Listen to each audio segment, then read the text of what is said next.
ಘೋಷಣೆಗೆ ಮಾತ್ರ ಸೀಮಿತವಾಯ್ತಾ ದಾಸೋಹ ದಿನ?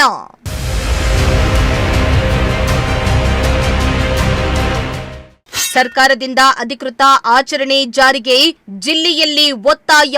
ಈ ಬಾರಿ ಸರ್ಕಾರ ಮಟ್ಟದಲ್ಲಿ ಇಡೀ ರಾಜ್ಯದಾದ್ಯಂತ ದಾಸೋಹ ದಿನವನ್ನು ಆಚರಿಸಬೇಕು ಅಂತ ಅಧಿಕೃತ ಜಾರಿಗೆ ಸಿಎಂಗೆ ಪತ್ರ ಬರೆಯುವುದಾಗಿ ಸೋಮಣ್ಣ ಭರವಸೆ. ಸನ್ಮಾನ್ಯ ಸಿದ್ದರಾಮಯ್ಯ ಸಾಹೇಬರಿಗೆ ಪತ್ರ ಬರೀತೀನಿ. ಸಾಧ್ಯವಾದ್ರೆ 1ನೇ ತಾರೀಕು ಒಳಗಡೆ ಅದನ್ನ ಗೆಜೆಟ್ ನೋಟಿಫಿಕೇಶನ್ ಮಾಡಿ. ಇದು ಒಂದು ಪುಣ್ಯದ ಕೆಲಸ. ಈ ಪುಣ್ಯದ ಕೆಲಸಕ್ಕೆ ನೀವು ಕೂಡ ಕಾರಣ. ಎಸ್, ನಡೆದಾಡುವ ದೇವರು ತ್ರಿವಿಧ ದಾಸೋಹಿ ಸಿದ್ಧಗಂಗಾ ಶ್ರೀಗಳು ದಾಸೋಹಕ್ಕೆ ಹೆಸರುವಾಸಿಯಾಗಿದ್ದವರು. ಶ್ರೀಮಠಕ್ಕೆ ಬಂದವರು ಎಂದಿಗೂ ಹಸ್ಕೊಂಡು ಹೋಗುವ ಉದಾಹರಣೆಗಳೇ ಇಲ್ಲ. ಅನ್ನ ದಾಸೋಹಕ್ಕೆ ಹಾಗೂ ಅಕ್ಷರ ದಾಸೋಹಕ್ಕೆ ಸಿದ್ಧಗಂಗಾ ಮಠ ಖ್ಯಾತಿಯನ್ನ ಪಡೆದಿದೆ. 2019ರಲ್ಲಿ ಸಿದ್ಧಗಂಗಾ ಮಠದ ಶ್ರೀ ಶಿವಕುಮಾರ ಸ್ವಾಮೀಜಿಗಳು ಲಿಂಗೈಕ್ಯರಾಗಿದ್ದು ಇಡೀ ಕರುನಾಡೆ ಶೋಕ ಸಾಗರದಲ್ಲಿ ಮುಳುಗಿತ್ತು.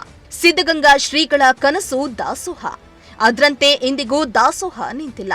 ಇನ್ನು ಸಿದ್ಧಗಂಗಾ ಮಠದ ಲಿಂಗೈಕ್ಯ ಶಿವಕುಮಾರ ಸ್ವಾಮೀಜಿಯವರ ದಾಸೋಹ ಸೇವೆಯನ್ನ ಸ್ಮರಿಸುವ ನಿಟ್ಟಿನಲ್ಲಿ ದಾಸೋಹ ದಿನವನ್ನ ಅಧಿಕೃತವಾಗಿ ಜಾರಿಗೆ ತರಬೇಕೆಂಬ ಒತ್ತಾಯ ಜಿಲ್ಲೆಯಲ್ಲಿ ಮತ್ತೊಮ್ಮೆ ಕೇಳಿಬಂದಿದೆ.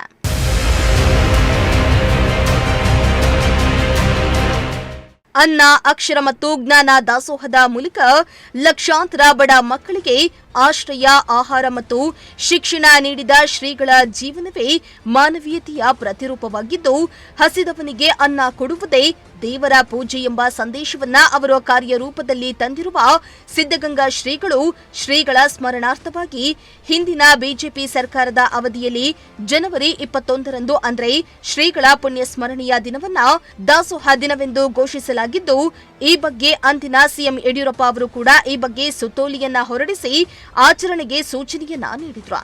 ಆದರೆ ಈ ಘೋಷಣೆ ಕೇವಲ ದಾಖಲೆಗಳಲ್ಲೇ ಉಳಿದುಕೊಂಡಿದ್ದು, ಪ್ರಾಯೋಗಿಕವಾಗಿ ರಾಜ್ಯ ಮಟ್ಟದಲ್ಲಿ ಸಮಗ್ರವಾಗಿ ಜಾರಿಯಾಗಿಲ್ಲ ಎಂಬ ಅಸಮಾಧಾನ ವ್ಯಕ್ತವಾಗ್ತಾ ಇದೆ. ನಡೆದಾಡುವ ದೇವರು ಶ್ರೀ ಶ್ರೀ ಶಿವಕುಮಾರ ಮಹಾಸ್ವಾಮಿಗಳವರ 119ನೇ ಜನ್ಮ ದಿನೋತ್ಸವ ಇನ್ನೇನು ಬರ್ತಾ ಇದೆ.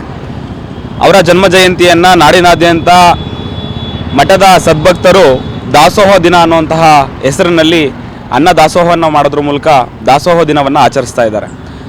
ಲಾಸ್ಟ್ ಗೌರ್ಮೆಂಟ್ ಇದ್ದಂಥ ಸಂದರ್ಭದಲ್ಲೂ ಕೂಡ ಈ ಒಂದು ದಿನವನ್ನು ಸರ್ಕಾರ ಮಟ್ಟದಲ್ಲಿ ಆಚರಣೆ ಮಾಡಿತ್ತು. ಆದರೆ ಈ ಒಂದು ಹೊಸ ಸರ್ಕಾರ ಬಂದ ನಂತರ ಈ ದಿನವನ್ನು ಆಚರಣೆ ಮಾಡೋದನ್ನು ಕೈ ಬಿಟ್ಟಿತ್ತು. ಮಾಧ್ಯಮ ಮಿತ್ರರು ಈ ಒಂದು ದಾಸೋಹ ದಿನವನ್ನು ಆಚರಣೆ ಮಾಡಿ ಅಂತ ಕೇಳಿದಂಥ ಸಂದರ್ಭದಲ್ಲಿ ನನಗೆ ಗೊತ್ತೇ ಇಲ್ಲ ಅನ್ನೋ ರೀತಿ ಉದ್ದಟತನವನ್ನು ಮಾನ್ಯ ಮುಖ್ಯಮಂತ್ರಿಗಳು ಮೆರೆದಿದ್ರು.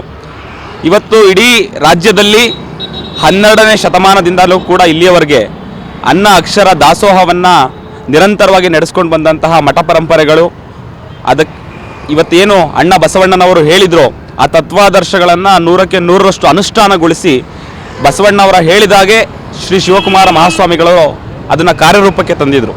ಅಂತಹ ಮಹಾಸ್ವಾಮಿಗಳವರ ಜನ್ಮ ಜಯಂತಿಯನ್ನು ಒಂದು ಅರ್ಥಪೂರ್ಣವಾಗಿ ಇಡೀ ರಾಜ್ಯ ಮಟ್ಟದಲ್ಲಿ ಒಂದು ಸರ್ಕಾರಗಳು ದಾಸೋಹ ದಿನವನ್ನಾಗಿ ಆಚರಿಸಬೇಕು ಅಂತ ನಾನು ಒತ್ತಾಯಿಸ್ತೇನೆ. ಯಾಕಂದರೆ ಇವತ್ತು ದಾಸೋಹ ದಿನ ಅಂತಕ್ಕಂಥದ್ದು ಮಠದ ಸದ್ಭಕ್ತರು ಮತ್ತು ತುಮಕೂರಿನ ಜನಕ್ಕೆ ಮಾತ್ರ ಗೊತ್ತು.